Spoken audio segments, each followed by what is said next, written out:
وَمَن يَتَّقِ اللَّهَ يَجْعَل لَّهُ مَخْرَجًا، جو کوئی بھی اللہ کا تقوی اختیار کرے گا اللہ اسے نکال لے گا. وَيَرْزُقُهُ مِنْ حَيْثُ لَا يَحْتَسِبُ، اللہ اسے وہاں سے دے گا کہ اس کا گمان بھی نہیں جاتا. سورہ طلاق کی آیت.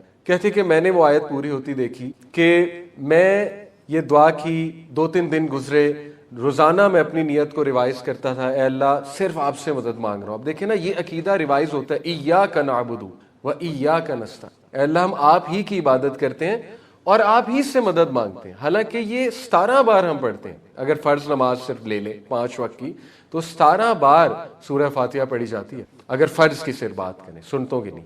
تو 17 بار یہ عقیدہ ریوائز ہوتا ہے. تو بہرحال ہی سیٹ کہ اللہ کا کرنا ایسا ہوا کہ ویسے ہی رینڈملی میری ملاقات ہوئی. ایک بہت انفلوئنشل وہاں پہ کوئی ہے شخص جو کہ پالیٹکس میں بھی تھوڑا ہے. اینڈ ہی سیٹ کہ بس باتوں اس نے پوچھا ہاؤز ورک گوئنگ، یہ وہ عربی ہے.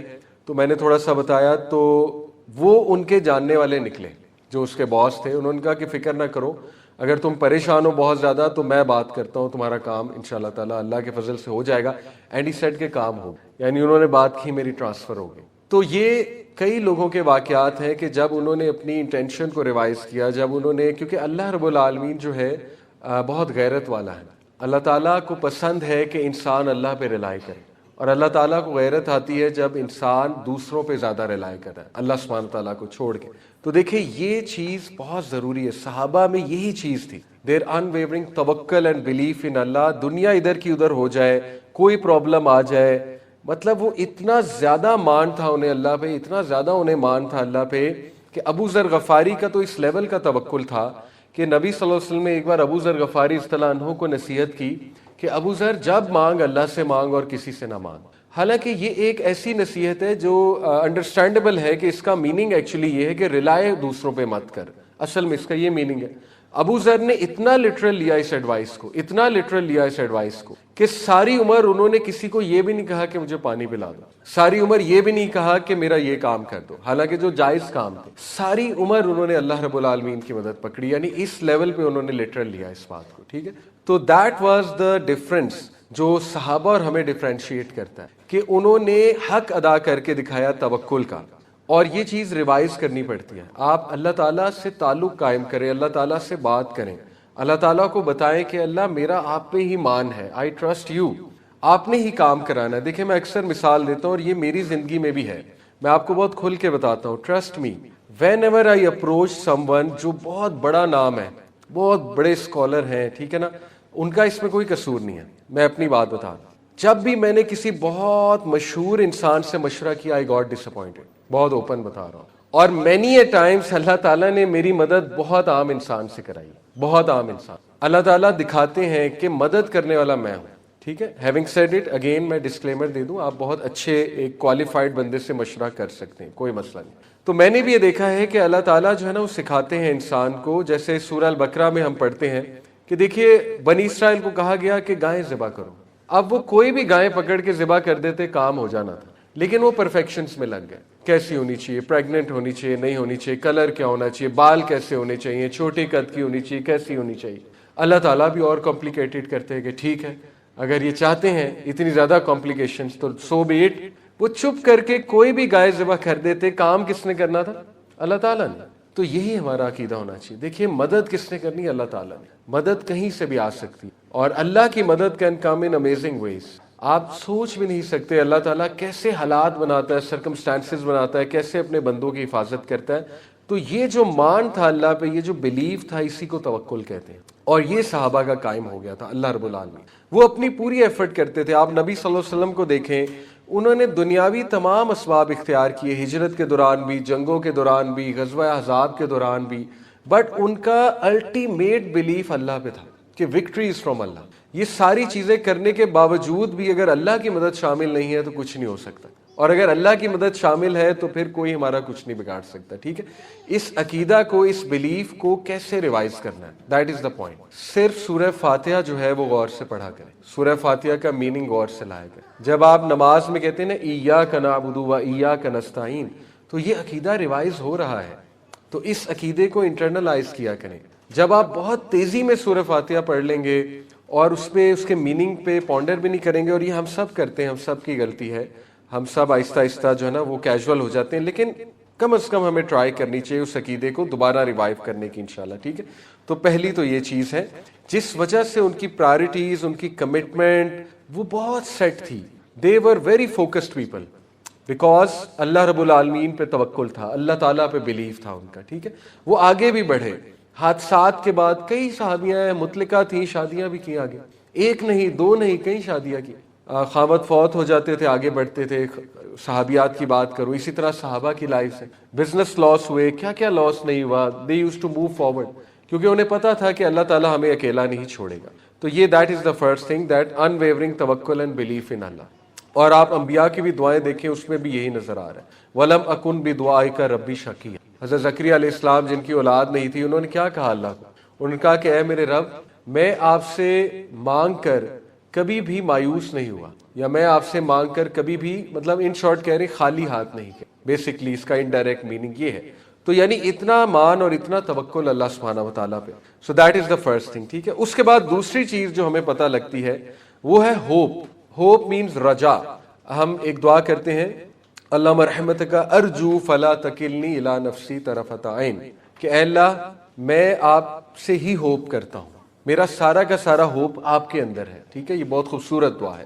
اللہم رحمتک ارجو، اے اللہ میں آپ کی رحمت کا طلبگار ہوں اور میں آپ پر ہی سارا کا سارا ہوپ ہے میرا. فلا تکلنی الی نفسی طرفۃ عین، اس لیے مجھے میرے نفس کے حوالے پلک جھپکنے کو بھی نہ کیجو. کتنی ڈیپ دعا ہے. فلا تکلنی الی نفسی طرفۃ عین واصلح لشأنی کلہ، اور اے اللہ میرے تمام کے تمام معاملات کی اصلاح فرما دے. واصلح لشأنی کلہ، کل کے کل معاملات کی اصلاح فرما دے. لا الہ الا انت، تیرے سوا کوئی الہ نہیں. تو یہ دعا میں بھی کتنا مان، کتنا بلیف، کتنا توکل، کتنا ہوپ نظر آ رہا ہے اللہ تعالیٰ کی ذات. ٹھیک ہے. تو they had a lot of hope Allah رب العالمین کی ذات میں، کہ نو میٹر وٹ اللہ سبحانہ و تعالیٰ از دا بیسٹ آف پلانرز. اللہ الوکیل ہے، اللہ المدبر ہے، اللہ تعالیٰ الفتاح ہے، رستے کھولنے والا ہے. اللہ تعالیٰ وہاں سے ویز نکالتا ہے، انسان امیجن بھی نہیں کرتا. اللہ تعالیٰ مقلب القلوب ہے، دلوں کو تبدیل کرنے والا ہے. سو آن اینڈ سو فورتھ. ٹھیک ہے. تو ہوپ کا اگر میں آپ کو سائنٹیفک کانسیپٹ بتاؤں، میں نے اپنے کچھ حلقات میں بتایا لیکن دوبارہ بتاتا ہوں. دیکھیں ہوپ فل لوگ جو ہے نا وہ دو چیزیں کرتے ہیں. ہوپ کوئی ایبسٹریکٹ کانسیپٹ نہیں یا ہوائی کانسیپٹ نہیں ہے کہ ایک بندہ جو ہے نا وہ بس امید کے ساتھ بیٹھا ہوا ہے اور کچھ نہیں کر رہا، بس پر امید ہے.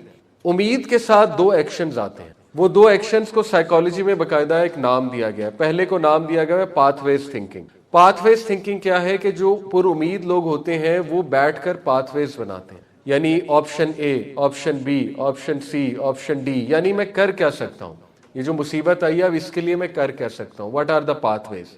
نمبر 2 جو بیہیویئر ہے اس کو کہتے ہیں ایجنسی تھنکنگ. ایجنسی تھنکنگ ہے کہ پاتھ ویز بنا کے اب ہم نے اس پر ایکٹ کیسے کرنا ہے، تو وہ ایکشن کی طرف آتے ہیں. صرف پاتھ ویز بنا کر چپ نہیں ہو جاتے، ایکشن کی طرف آتے ہیں. ٹھیک ہے. ان دونوں پروسیسز سے ہوپ اور پیدا ہوتا ہے، رجا اور پیدا ہوتی ہے، یعنی امید اور پیدا ہوتی ہے. ٹھیک ہے.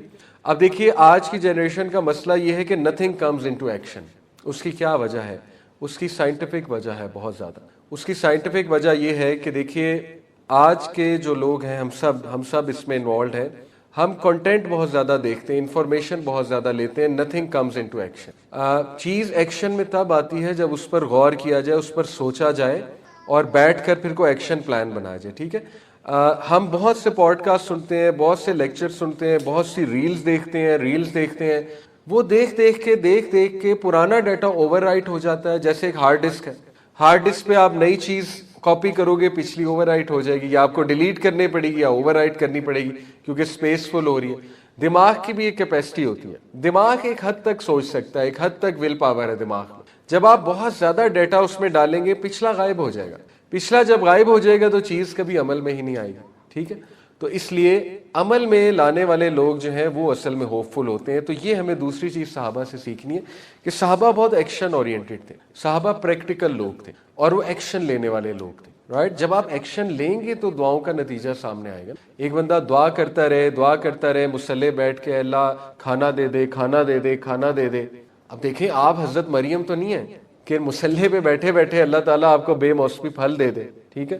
اللہ تعالیٰ کیا دیکھے گا کہ بھئی نکلو تو صحیح، پھر یہ دعا قبول ہوگی نا، کھانا دے دے، کھانا دے دے، پھر اللہ تعالیٰ رزلٹ دکھائے گا. تو ہوپفل لوگ ایکشن لیتے ہیں, پاتھ ویز بھی بناتے ہیں, ایکشن بھی لیتے ہیں. یہ ہمیں دوسری چیز پتہ لگتی ہے. تیسری چیز صحابہ کی زندگی سے ہمیں ایک بیہیویئر پتہ لگتا ہے کہ وہ بہت ہی میننگ فل زندگی گزارتے تھے, پروڈکٹیو زندگی گزارتے تھے. وہ میں آپ کو بتاتا ہوں. ایرسٹوٹل ایک فلسفہ نگار گزرا ہے, فلاسفر, اس نے ایک کانسیپٹ دیا تھا پروڈکٹیو لائف گزارنے کا, اس کو یوڈیمونیا کہتے ہیں گریک لینگویج میں. وہ کیا ہے یوڈیمونیا؟ یوڈیمونیا میں بیسکلی 3 چیزیں آتی ہیں, ٹھیک ہے, اس کے 3 انگریڈینٹس ہیں, اور یہ بڑا اچھا اسلام کے بڑا نزدیک ہے. میں آپ کو بتاؤں گا, آپ کو بھی ریئلائز ہوگا کہ واقعی اس نے کہا تھا کہ دیکھیں ایک پروڈکٹیو اور میننگ فل زندگی گزارنے کے لیے 3 چیزیں درکار ہیں, جس میں سب سے پہلی چیز یہ ہے کہ take responsibility. You are responsible for your happiness. یہ ہے پہلی چیز. آپ ذمہ دار ہیں اپنی خوشی کی. کوئی دوسرا جو ہے, ایز لانگ ایز آپ خوش رہنا چاہتے ہیں, کوئی دوسرا آپ کی خوشی نہیں لے سکتا. That is what is meant by take the responsibility. For example دیکھیے, کچھ لوگ بلیمز ڈالتے ہیں بہت زیادہ. اس کا بلیم ہے, اس کی وجہ سے میں خوش نہیں ہوں, اس کا مسئلہ ہے, اس نے مجھے یہ کہا, میرے حالات ایسے ہیں, انوائرمنٹ ایسا ہے, میں نے یہ نہیں کیا, بچپن میں میرے ساتھ یہ ہوا تھا. مطلب they are all about blame blame blame blame blame. دوسروں پہ رسپانسبلٹی. آئی انڈرسٹینڈ لوگوں کے ساتھ بڑے حادثات ہوتے ہیں, آئی انڈرسٹینڈ کہ ٹاکسک لوگ بھی ارد گرد موجود ہوتے ہیں, سب کچھ ہوتا ہے. لیکن دیکھیں صحابہ اور پروفٹس کی زندگیاں دیکھیں, وہ بلیم گیم نہیں زیادہ کرتے تھے کہ اس کا قصور ہے, اس کا قصور ہے, اس کی وجہ سے میرا موڈ خراب ہے, اس نے مجھے یہ کہہ دیا, اس نے. You take the responsibility. آپ نے خوش رہنا ہے, آپ خوش رہ سکتے ہیں. آپ کی مینٹل ہیلتھ کی رسپانسبلٹی آپ کی اپنی ہے, آپ کی خوشی کی رسپانسبلٹی آپ کی اپنی ہے, آپ کے پرابلمس کو سالو کرنے کی رسپانسبلٹی آپ کی اپنی ہے. سو ٹیک دا رسپانسبلٹی. سب سے پہلے اپنے آپ کو پرکھیں کہ what am I doing wrong, جس کی وجہ سے میرے میں پرابلمز آتے ہیں. میں یہ پریکٹس کرتا ہوں, میں آپ کو مثال دیتا ہوں. ابھی کل ہی میں ایک میٹنگ تھی, اس میٹنگ سے تھوڑا سا ڈسٹرب ہوا کیونکہ میری مرضی کے مطابق چیز مجھے نہیں ملی, ٹھیک ہے, اس قسم کی میٹنگ تھی. تو فوراً سے دماغ آپ کو پتا ہے ذرا ایموشنل ہوتا ہے, وہ بہت عجیب و غریب انٹرپریٹیشن شروع کر دیتا ہے کہ کچھ نہیں ہو سکتا اس پروجیکٹ کے بارے میں, مطلب کوئی فائدہ نہیں محنت کرنے کا, یہ وہ. تو دیکھیں you need to sit and you need to make the right interpretation. Emotional intelligence اسی کو کہتے ہیں. آپ رسپانسبلٹی لو. آپ یہ دیکھو کہ کیا میری طرف سے صحیح پریزنٹیشن گئی تھی, کیا میں نے صحیح سے پریزنٹ کیا تھا اس چیز کو. یہ بھی تو ریزن ہو سکتی ہے نا کہ ریزلٹ وہ نہیں ملا جو آپ چاہتے تھے. That could be a reason as well. تو یہ عادت جو ہے بڑی یوزفل ہوگی آپ کے لیے کہ آپ سب سے پہلے یہ دیکھو کہ میری طرف سے جو ہے وہ کیا گیا ہے, ٹھیک ہے. اس کے بعد میں نے یہ لرن کیا کہ overall I need to assess situations accurately and productively. بجائے کہ ایموشنلی سچویشنز کو دیکھنا, ایکوریٹلی اور پروڈکٹیولی دیکھنا چاہیے سچویشنز کو, اور ان سے سیکھنا چاہیے. تو یہ ہے ٹیکنگ دا رسپانسبلٹی, ٹھیک ہے, پہلی چیز. دوسری چیز وہ کہتا ہے اس میں ہوتی ہے focus on what you can control. اب یہ بہت گہرائی کی بات, بہت وزڈم کی بات, اگر آپ اس پہ غور کریں. دیکھیں جب آپ ان چیزوں پہ صرف فوکس کریں گے نا جن پہ آپ کا کنٹرول ہے, تو آپ خوش رہیں گے.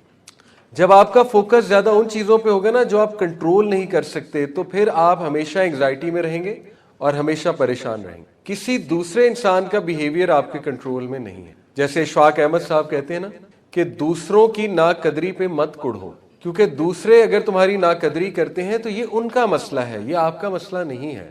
دس is a problem at their end. آپ ان سے ہاں اچھی بات کر سکتے ہیں, آپ ان کو کلیئرٹی دے سکتے ہیں, آپ ان سے معافی بھی مانگ سکتے ہیں کہ اگر میری طرف سے دیکھیں کوئی غلطی ہے جس کی وجہ سے آپ میرے ساتھ ایسے بیہیو کر رہے ہیں تو میں معافی چاہتا ہوں. لیکن اس کے بعد آپ کچھ نہیں کر سکتے. اس کے بعد بھی کڑنا کہ وہ میرے ساتھ کیوں نہیں ٹھیک, وہ بیہیویئر کیوں نہیں میرے ساتھ ٹھیک رکھ رہا یا رکھ رہی وغیرہ وغیرہ, تو پھر آپ ہمیشہ پریشان رہیں گے, ٹھیک ہے. تو دوسرا رول وہ یہ دیتا ہے خوشگوار اور میننگ فل زندگی کا کہ دیکھو جو تم کنٹرول کر سکتے ہو اس پہ فوکس کرو. اور کئی چیزیں اللہ نے انسان کو دی ہیں جس پہ وہ کنٹرول کر سکتا ہے. فار ایگزامپل اپنے بیہیویئر کو کنٹرول کر سکتا ہے, اپنے اینگر کو کنٹرول کر سکتا ہے, اپنے انوائرمنٹ کو کنٹرول کر سکتا ہے.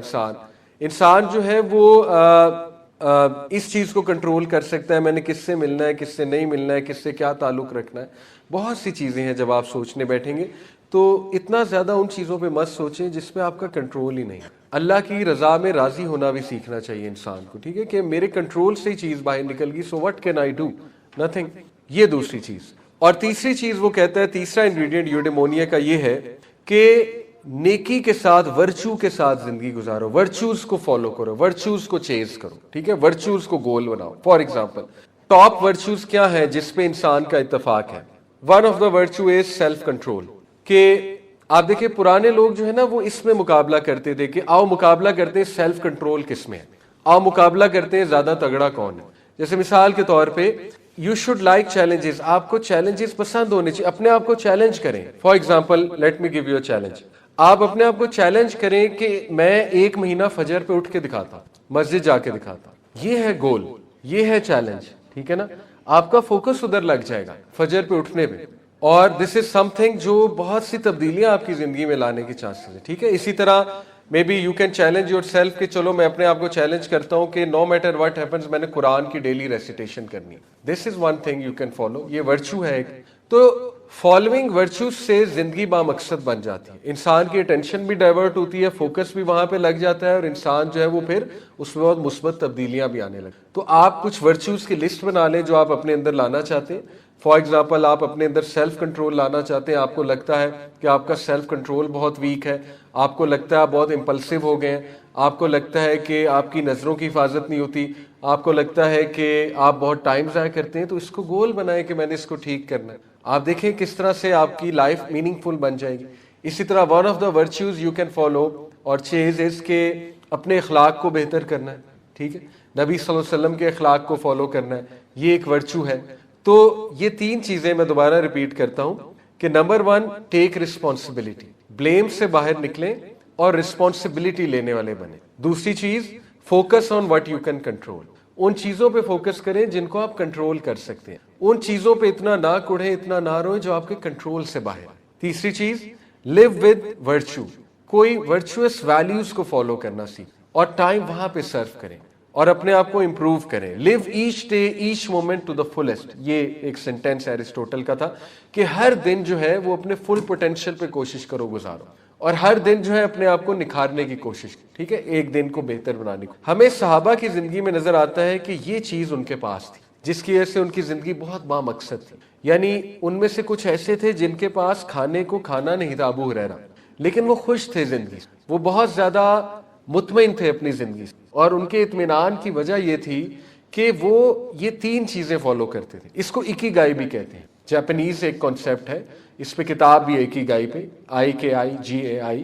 یہ بہت مشہور کانسیپٹ, پوری دنیا میں مشہور ہو رہا ہے ikigai, living a life of virtue. اس کا مطلب یہ living a life with purpose and living a life with virtue. Okay, تو وہ میننگ اور پرپز کے ساتھ زندگی گزارتے تھے, دیٹ از دا ڈفرنس. اس کے بعد ہمیں ایک اور بہت ہی کمال کی چیز صحابہ میں نظر آتی ہے, اور وہ ہے گریٹیٹیوڈ, شکر گزاری.